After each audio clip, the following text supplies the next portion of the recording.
하나님의 말씀 창세기 21장 22절 말씀 보시겠습니다. 21장 22절. 그때에 아비멜렉과 그 군대 장관 비골이 아브라함에게 말하여 이르되 내가 무슨 일을 하든지 하나님이 너와 함께 계시도다. 그런즉 너는 나와 내 아들과 내 손자에게 거짓되이 행하지 아니하기를 이제 여기서 하나님을 가리켜 내게 맹세하라. 내가 네게 후대한 대로 너도 나와 내가 머무는 이 땅에 행할 것이니라. 아브라함이 이르되 내가 맹세하리라 하고 아비멜렉의 종들이 아브라함의 운물을 빼앗은 일에 관하여 아브라함이 아비멜렉을 책망하며 아비멜렉이 이르되 누가 그리하였는지 내가 알지 못하노라. 너도 내게 알리지 아니하였고 나도 듣지 못하였더니 오늘에야 들었노라. 아브라함이 양과 소를 가져다가 아비멜렉에게 주고 두 사람이 서로 언약을 세우니라. 아브라함이 7 암양 새끼를 따로 놓으니 아비멜렉이 아브라함에게 이르되 이 7 암양 새끼를 따로 놓으면 어찌미냐. 아브라함이 이르되 너는 내 손에서 이 암양 새끼 7을 받아 내가 이 운물판 증거를 삼으라 하고 두 사람이 거기서 서로 맹세하였으므로 그곳을 부엘세바라 이름하였더라. 그들이 부엘세바에서 언약을 세우매 아비멜렉과 그 군대 장관 비골은 떠나 블레셋 사람의 땅으로 돌아갔고 아브라함은 부엘세바에 에셀 나무를 심고 거기서 영원하신 여호와의 이름을 불렀으며 그가 블레셋 사람의 땅에서 여러 날을 지냈더라. 34절까지 봉독드렸습니다. 지난 시간에 우리 이스마엘과 이삭의 그 갈등을 통해서 우리가 바울이 율법과 그 자유함에 대한 그러한 신학적 의미를 풀어내는 것을 우리가 살펴본 바가 있죠.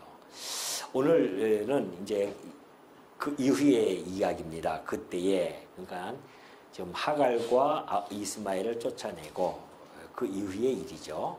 그때에 아비멜렉과 그 군대 장관 비골이 아브라함에게 옵니다. 자, 오늘 저희가 살펴볼 본문은요, 약속의 땅이었던 이 가나안 땅에서 아브라함이 대외적으로 인정받는 그러한 아주 중요한 그런 하나의 전기를 이루어 나가는 그런 중요한 사건이 아닐 수 없습니다. 아브라함이 이제 이삭이 탄생한 후에 하나님께서 얼마나 축복해 가고 있는지 그 과정을 살펴보면은 하나님의 약속대로 그가 번성해 가는 것을 우리가 알 수가 있죠. 오늘 이 사건도 하나님의 축복 속에 아브라함이 얼마나 번성해 갔는지를 잘 보여주는 아주 단적으로 보여주는 그런 대표적 신뢰 중에 하나입니다. 우리가 12장 1절과 2절, 3절 내용을 보면은 이 아브라함에게 하나님께서 약속해 주시죠. 복을 내가 너에게 주겠다. 그러면서 이름을 창대케 하고 너를 축복하는 자에게는 내가 복을, 저주하는 자에게는 내가 저주를 하겠다고 하는 그러한 약속을 해준 바가 있습니다. 그리고 나서 이 아브라함의 삶은 하나님의 그 언약의 근거에서 지금 한 걸음 한 걸음 살아가고 있음을 잘 보여주고 있습니다. 오늘 이 본문의 사건은 이제 더 나아가서는 하나님의 약속대로 그 가나안 땅에 장차 아브라함의 후손들이 들어오죠. 거기서 가나안 땅의 주역으로 이제 등장하는 그러한 사실을 하나의 사건으로서 예견케 하는 그런 사건으로서 보여주는 그런 내용이 아닐 수가 없습니다. 자, 이제 아비멜렉과 그 군대 장관, 그 국방장관이죠. 그 비골이 아브라함에게 다가옵니다. 그 전에 이 아비멜렉과 아브라함은 그런 사이가 있었죠. 사라를 누이라고 속여가지고서는 아비멜렉이 취하게 되어지고 하나님께서 그 밤에 나타나서 아비멜렉에게 말씀하시고 그리고 아비멜렉 사라를 내보내면서 재물과 함께 그를 내보내는 그런 사건을 가졌던 아비멜렉입니다. 이제 왔어요. 그리고 가만히 보니까는 아브라함의 그 삶을 옆에서 이렇게 지켜봤습니다. 땅도 하나 주지 않았습니까? 그 땅에서 아브라함이 살고 있는데 그가 번성해 가는 그런 모습을 보면서 네가 무슨 일을 하든지 하나님이 너와 함께 계신다 그렇게 이야기하죠. 너와 함께 계신다. 뭐 하든지 무슨 일을 하든지 그 안에는 네가 거짓말을 해도 이렇게 번성해 가는 이런 모습 그렇다고 해서 우리가 이 말씀을 잘못 알아들어 가지고서는 우리도 막 거짓말하고 막 이래 살아도 하나님께서 우리와 함께 하시기 때문에 아마 번성하게 해주겠다. 이런 차원으로 이 말씀을 본다고 한다면 그건 좀 약간 저차원적인 그러한 접근이죠. 이건 좀 계시를 해나가는 그러한 과정입니다. 특별 계시죠. 특별 계시 속에서 아브라함을 택하신 하나님이 어떻게 그를 지금 인도에 가시는지를 한 걸음 한 걸음 보여주고 있고 그에게 약속하신 그 메시아가 탄생되기 전까지 그 아브라함을 어떻게 인도하시며 보호해 가시는가에 대한 내용을 우리 지금 보여주는 것이기 때문에 이런 여러 가지 사건을 통해서도 하나님이 그를 붙들고 가신다. 이것을 지금 우리들에게 보여주시는 거 아니겠습니까? 그걸 갖다가 이러한 사건을 우리한테 직접 적용시켜가지고 막 그냥 거짓말을 시켜도 우리는 번성할 수 있다. 이렇게 생각한다고 한다면은 그거야말로 정말 이 성경을 곡해하는 그런 모습이 아닐 수 없습니다. 근데 이제 아비멜렉이 봤어요. 네가 무슨 일을 하든지 하나님이 너와 함께 계신다. 이렇게 이야기를 해주고 있습니다. 그러면서 이제 상호 동맹 관계를 좀 맺고 싶다는 거죠. 이제 불가침 조약을 맺자. 환친을 맺자는 거죠. 네가 우리 땅에 침범하지 않냐고 우리도 널 침범하지 않겠다. 그리고 더 중요한 것은 이제 거짓말하지 말자 이거죠. 내가 너희 거짓말 때문에 너희 하나님에게 내가 큰일 날 뻔했다는 거 아니겠습니까? 그러면서 이제 3대까지 얼마나 그 두려움이 큰지 3대까지 이 화치를 맺자고 하는 이러한 거짓말하지 말자 이런 것을 이야기해주고 있지 않습니까? 이제 더 이상 너희들의 그 거짓말로 인해서 우리가 해를 입지 않도록 그렇게 하기를 좀 원한다 하면서 3대 거쳐 맹세하기를 그가 원하는 겁니다. 사실 이방인들의 이런 고백은 아브라함에게만 국한되어지지 않습니다. 이제 그 아비멜렉의 후손 또 이 아비멜렉은 임금의 칭호거든요. 그랄의 지역의 왕 이름을 아비멜렉이라고 그렇게 하는 겁니다. 또 후대도 아비멜렉 계속 나오죠. 그렇듯이 그것도 후대의 이삭과 또 그런 또 똑같은 일들이 벌어지는데 그때도 또 이삭이 거짓말하지 않습니까? 그렇게 하고서는 이 거짓말을 깨버립니다. 이삭이. 그런데도 또 이삭을 하나님이 보호해 가시는 그런 모습을 보여주죠. 지금 이방인들이 계속해서 이삭도 역시 마찬가지입니다. 창세기 26장 28절 보면은 이제 뒤에 나오겠지만은 그들이 이르되 여호와께서 너와 함께 계시면 우리가 분명히 보았으므로 그래요. 우리의 사이 곧 우리와 너 사이의 맹세하여 너와 계약을 맺으리라 말하였노라. 이것도 마찬가지입니다. 이것도 이제 이 그랄 왕, 그 아비멜렉의 이야기거든요. 그러면서 또 요셉도 역시 마찬가지입니다. 그의 주인이 여호와께서 그와 함께 하심을 보며 여호와께서 그의 범사에 형통하게 하심을 보았더라. 그러니까 이방인들이 눈에 비친 거예요. 여호와와 함께하는 그 삶을 보여주죠. 요셉은 이제 여호와께서 함께 하신다고 하는 것은 그 어려운 난관, 고난 속에서도 그가 꿋꿋하게 살아가는 모습, 하나님이 그에게 복을 주시는 모습 이런 것들이고 이삭은 이제 마찬가지로 자기 리브가를 누이라고 속이죠. 그래서 결국은 나중에 아비멜렉이 보고서는 왜 내게 속였느냐. 그래서 이제 또 이삭이 그런 관계 속에서 또 이러한 화친을 맺고 그런 모습을 보여준 겁니다. 그러니까 우리가 사실 이 말을 줄이면 여호와께서 너와 함께 계신다고 하는 것을 한 단어로 이야기한다면 그것이 무엇일까요? 임마누엘이죠. 요즘 임마누엘 계속 우리가 오전도 그렇고 오후에도 이렇게 살펴보는데 임마누엘 하나님이 우리와 함께 하신다. 이게 진짜 중요한 단어입니다. 하나님이 그 예수님의 별칭을 임마누엘로 해서 주신 것은 우리들에게는 너무나 큰 그러한 축복이 아닐 수 없습니다. 그러니까 하나님이 우리와 함께 하신다는 거 아니겠습니까? 그래서 사실은 성도들이 이 땅에 살아가면서 이 어둠의 세상 속에서 살아가면서 당당함이 있는 이유가 바로 임마누엘이 있기 때문에 그렇습니다. 우리가 무슨 빽이 있겠습니까?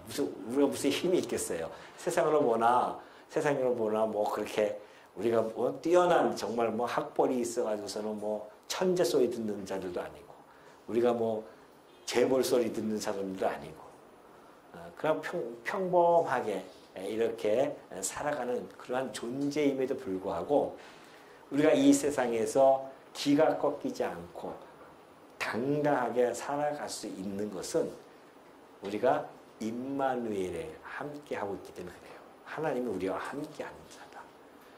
그래서 히브리서 기자는 그 하나님이 함께하는 자를 뭐라고 표현했냐면은 뭐라고 했을까요? 세상이 감당하지 못하는 자다 그래요. 그 세상이 우리를 감당할 수가 없습니다. 왜냐하면 세상은 음부의 권세, 사망의 권세를 가지고 우리를 갖다가 옥죄했는데 우리는 이미 사망의 권세로부터 해방된 자들입니다. 영원한 생명을 소유했다는 뜻이에요. 임마누엘이라는 뜻은 우리가 영원한 생명을 소유했고 하나님의 자녀되는 권세를 받았다는 뜻이고요. 그런 우리가 이런 하나님 백성이기 때문에 세상 사람들이 세상에서 우리가 감당하지 못할 그러한 사실은 자들입니다. 그럼에도 불구하고 우리가 간혹 그것을 잊어버리고 살아갈 때가 있어요. 그래서 우리가 살아가는 그 삶 속에서 거기에 함몰되어져 가서 그 주어지는 내 삶의 현장 속에서 괴로워하고 몸부림치고 하지 않습니까?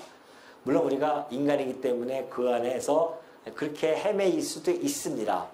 그러나 임마누엘 하는 자들은 그 현장에서 끝까지 함몰되어져서 쓰러지지 않습니다. 그곳에서 우리는 한 가닥의 빛을 보는 거죠. 왜냐하면 하나님은 빛이신데 그 빛이 나와 함께하고 있기 때문에 그렇다는 겁니다. 그러니까 우리는 그 빛을 바라보는 겁니다. 이 깜깜한 어둠 속에서 우리가 빛을 바라볼 수 있는 것은 내 안에 빛이 있기 때문에 그래요.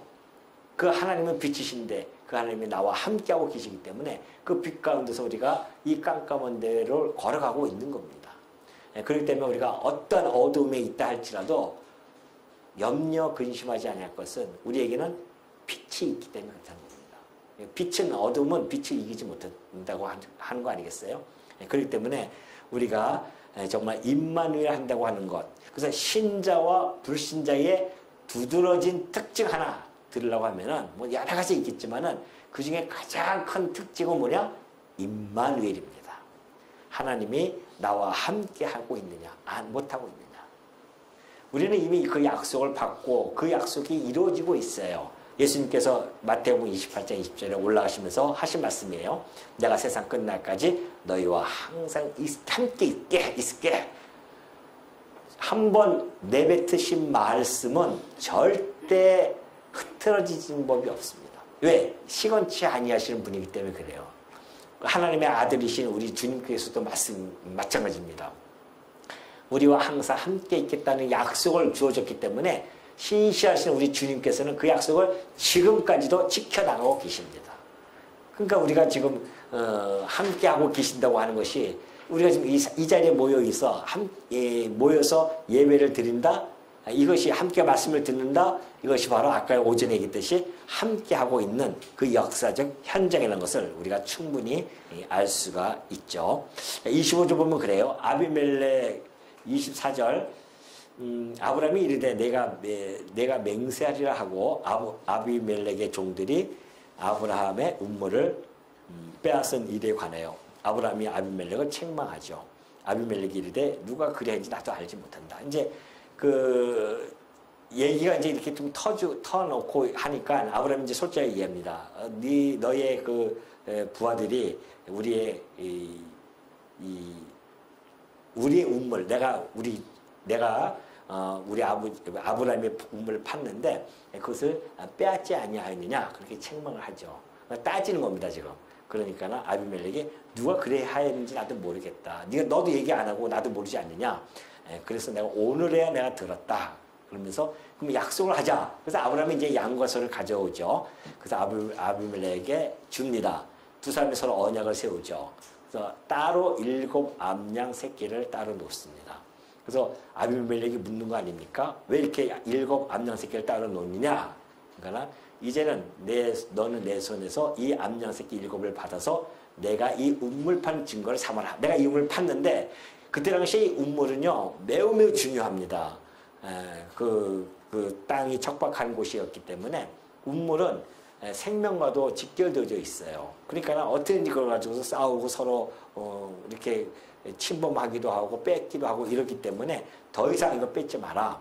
아무래도 이제 아브라함은 이방인이기 때문에 그 본토인들과 충돌이 있어지면 아무래도 좀 여러 가지로 제약을 받을 수 있기 때문에 이제 좀 증거를 삼자 그러죠.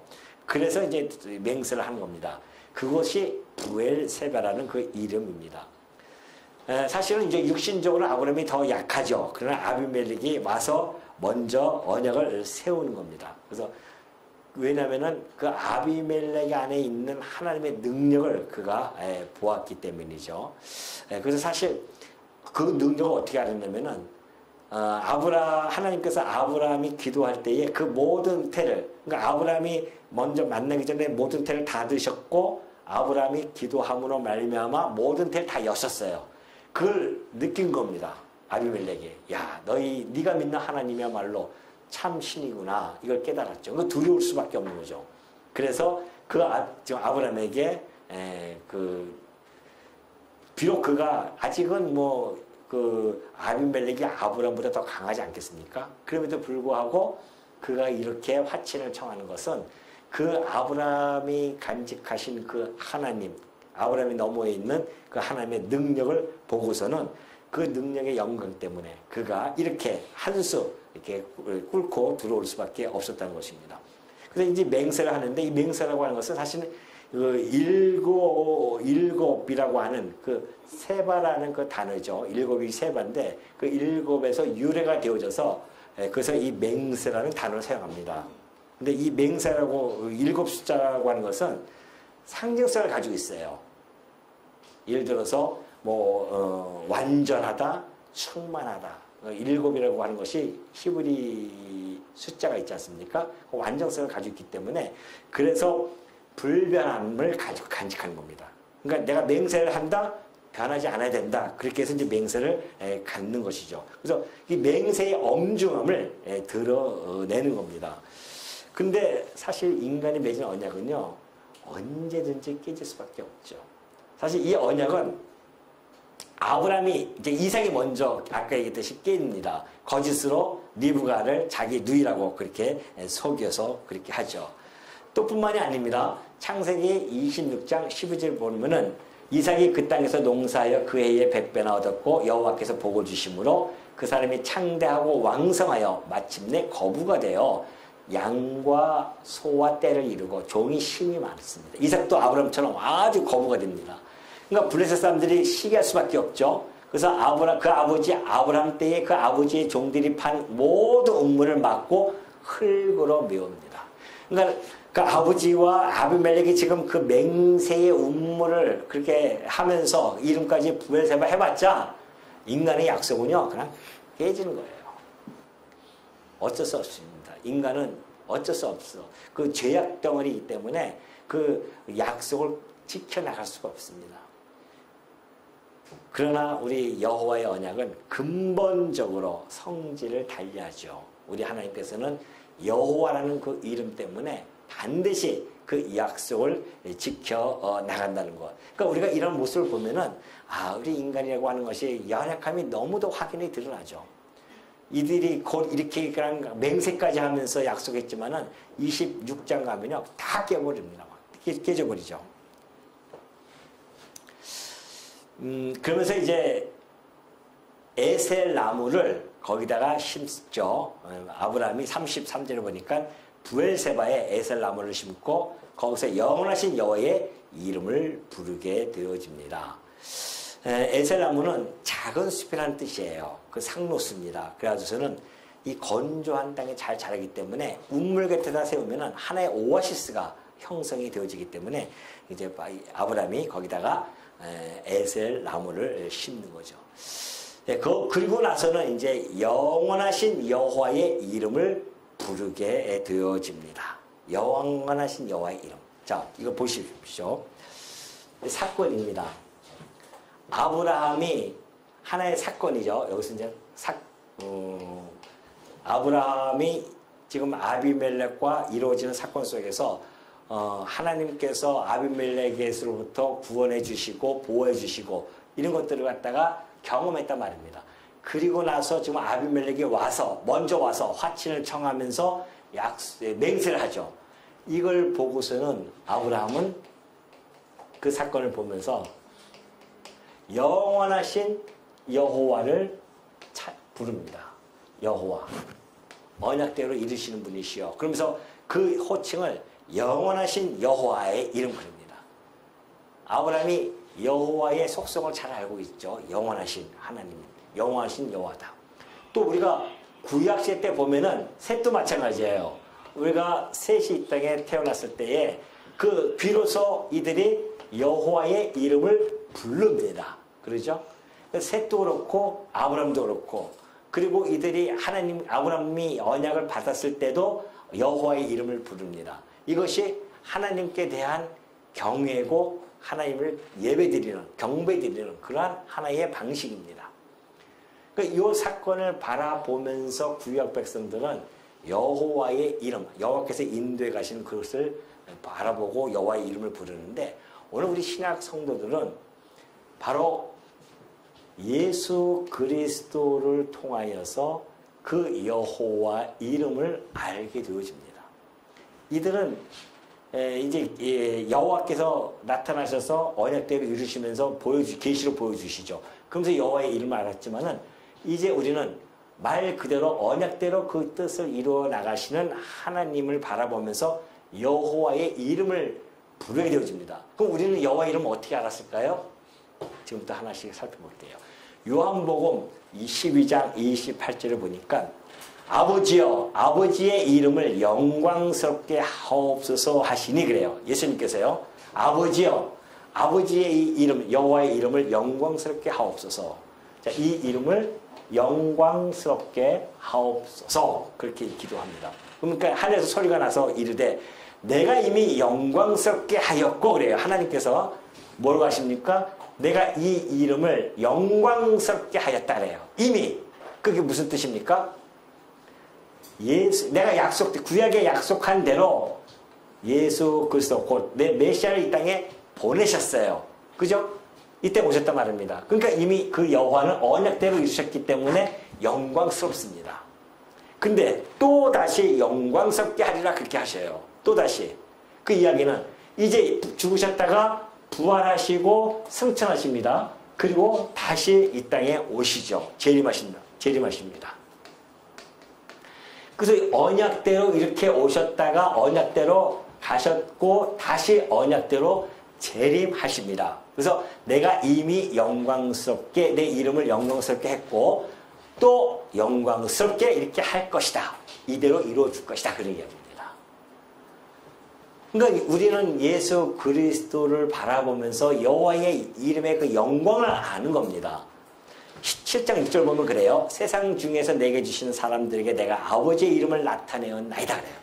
아버지여 내가 내게 주신 그 제자들에게 내 이름 아버지의 이름을 내가 나타냈습니다. 내가 아버지 여호와께서 약속한 메시아는 것을 내가 드러내 주었습니다. 그런 이야기죠.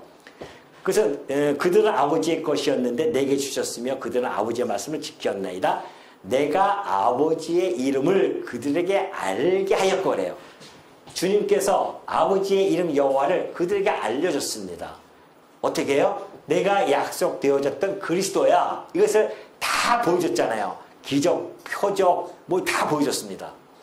그들에게 알게 하였고 또 알게 할 것입니다. 내가 또 부활할 것이고 승천할 것이며 다시 올 것입니다.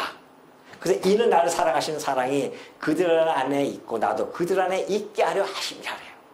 자, 그러니 오늘 21세기에 우리 살고 있는 우리 성도들은 여호와의 이름, 이건 아브라함과 셋이 다 이 경험 속에서 나타나는 여호와 이름을 부르지 않습니까? 오늘 우리는 역사 속에서 이 땅에 오신 그리스도를 통하여서 아버지의 이름의 영광을 알게 되어진 겁니다. 그분이 오셨고 부활하셨고 또 부활하셨고 승천하셨고 약속대로 교회가 지금 세워지고 있고 그렇다고 한다면 마지막 재림할 것입니다. 이것을 우리가 믿죠. 그 믿음 속에서 살아가는 성도들이 지금 신약 성도들입니다. 그렇다고 한다면 우리는 아버지의 이름의 그 영광, 곧 여호와 이름의 그 영광을 예수 그리스도를 통하여서만이 알 수가 있는 거죠. 이들이 사건 속에서 나타났던 여호와의 이름을 부르는 것보다도 우리는 더 어떻게 합니까? 강렬하게 아버지의 이름을 부를 수가 있는 겁니다. 이들은 모형과 그림자를 통하여서 여호와의 이름을 불렀지만은 우리는 실체를 바라보면서 아버지의 이름을 부르는 겁니다.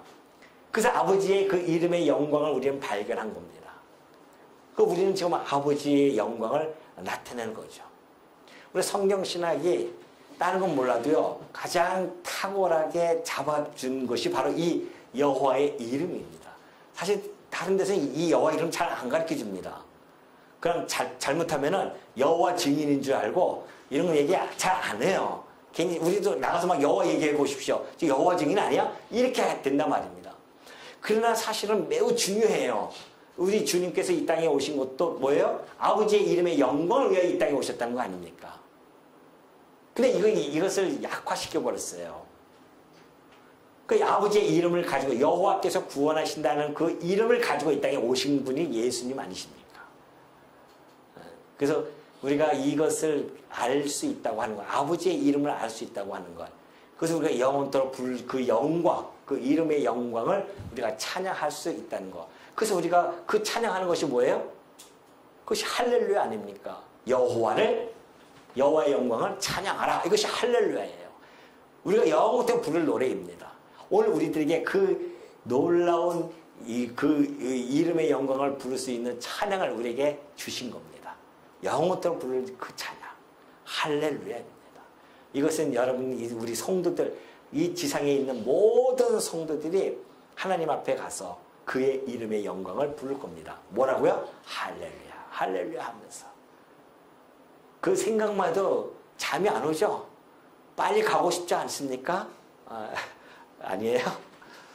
얼마나 우리가 21세기에 살면서 이 아버지의 영광을 알고 살아간다고 하는 것, 이것은 내 삶의 방향이 어떻게 틀어지냐 안 틀어지냐 완전히 달라지는 겁니다. 아버지의 이름의 영광을 알고 살아가는 자와 아버지의 영광을 모르고 살아가는 자는 삶의 방향과 목적과 의미와 다 달라요. 틀려요. 다 다릅니다. 우리는 하나님 아버지의 영광을 알기 때문에 오로지 뭐예요? 우리의 삶의 목적, 주를 위하여. 하나님, 우리 인간의 첫 번째 목적이 뭡니까? 하나님을 영화롭게 하는 거 아니겠어요? 그러니까 우리는 이 사실을 알기 때문에 인간의 첫째 되어지는 그 본분을 충실하게 우리는 지금 살아가고 있는 중입니다. 어떻게 해요? 여호와의 이름을 영광을 위하여 먹든지 마시든지 살든지 죽든지 오로지 주를 위하여 살아간다고 하는 거 아니겠습니까? 이것이 성도들이에요. 오늘 여러분들이 이 이름을 부를 수 있게 되어졌다고 하는 것, 이것처럼 감사가 넘쳐나는 것이 없습니다. 그래서 뭐 어떻게 감사하라? 범사에 감사하라는 겁니다. 범사에 감사하지 못할 것이 아무것도 없어요. 기껏해야 우리 그냥 주변에서 내 손에서 주어지는 거 이거 가지고 감사하지 마시고, 범사에 감사하라고 하는 것은 여호와의 이름을 부를 수 있는 그 언약 자손으로 그 반열에 나를 세워주셨사오니 감사하나이다. 이것은 변함이 없잖아요. 불변하다 말입니다. 이 자리에 앉아있는 우리들이기 때문에 범사에 감사할까 나올 수밖에 없습니다. 그냥 뭐 줬다고 해서 감사하고 안 줬다고, 물론 그것도 주면 감사가 나오죠. 그러나 그것 떠나서 정말 내가 어떻게 여호와의 이름을 알게 되어졌는지, 내가 어떻게 여호와의 이름의 영광을 알게 되어졌는지, 내 입술에서 여호와를 찬양하게 되어졌는지, 거기에 대한 감사가 넘쳐나야 된단 말입니다. 그러면 그 감사뿐입니까? 항상 뭐예요? 기쁨이 나올 수밖에 없죠. 세상의 기쁨이야 내 주어진 상황, 여건에 따라서 기쁨이 왔다 갔다 하지만은, 왜 우리에게 성경에서 우리 보고 왜 할 수도 없는 항상 기뻐하라고, 이것이 아버지의 뜻이야, 이렇게 얘기하는 말이죠. 아버지 무슨 그렇게 예, 항상 기뻐할 일이 있습니까? 이거 있지 않느냐고요. 내가 너에게 아버지의 이름을 알게 해주지 아니하였느냐. 그 영광을 알게 해주지 아니하였느냐. 이것보다 더 큰 기쁨이 어디 있습니까? 그런데 우리는 이 땅에서 예수님 오실 때까지 항상 기뻐하고 범사에 감사할 수밖에 없고, 우리 주님 오실 때까지 이 주님을 바라보면서 쉬지 않고 기도하는 삶, 이것이 우리를 향한 아버지의 뜻입니다. 우리 아버지께서는 우리에게 그것을 주시기 위해서 이러한 진리의 말씀을 깨닫게 해주시고, 지금 우리가 구원의 바늘에 서서 이 구원의 도상에서 한 걸음 한 걸음 나아가고 있는 중 아니겠습니까? 이 믿음을 소유한 우리들, 그 아버지의 이름을 오늘도 내일도 영원토록 우리의 작은 입술에서 마음껏 찬양하고, 내 입이 혹 몇 개가 있어요? 10,000개가 있다 할지라도 그 10,000개의 입을 가지고 다 여호와의 이름을 찬양하는 주의 종들 되어주시기를 당부드립니다.